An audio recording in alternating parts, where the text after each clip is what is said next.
Nasa pool sa CCTV ang isang rider na nanggoyo sa isang tindahan sa Cebu. Ang kanyang modus, nagkapadala ng peking parcel at tinangay ang bayad nito.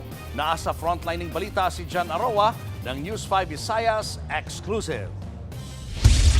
Sa kuha ng CCTV, makikita ang lalaking yan, naka-helmet at nakatakip ang muka at may dalang parcel sa isang tindahan. May iba pang bumibili pero nang makatsyempo, nagpakilala siyang delivery rider at iniabot ang dalang package sa senior citizen na si Nanay Juliana. Order daw ito ng anak niya at cash on delivery ang bayad na nagkakahalaga ng 6,400 pesos. Agad naman niyang binayaran ni Nanay Juliana. Pero nang ibigay na niya ang parcel sa anak, dito na nabistong na scam pala sila.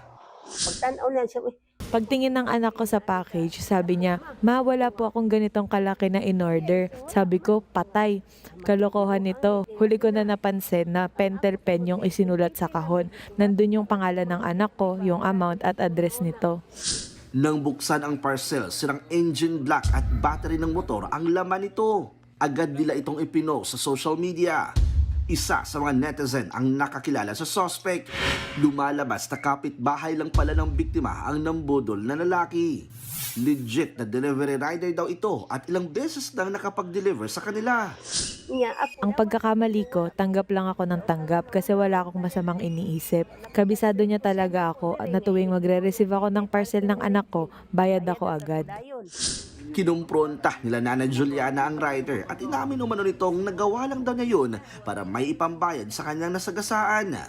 Nangako raw itong magbabayad pero hindi na raw ito mahagilap sa kanilang bahay kinabukasan. Kaya ang pulis may paalala tungkol sa ganitong mga modus. Huwag basta-bastang magbayad. Tingnan muna natin yung legitimacy ng package, merong tracking number, meron niyang shipment receipt na ibibigay sa inyo, no? And alam ko parang pinipicturean pa yan after na ma-receive, di ba? So ganun dapat yung Dapat din daw i-report agad sa kanila kung may mga ganitong krimen. Sa ngayon, patuloy pang tinutugis ang suspect.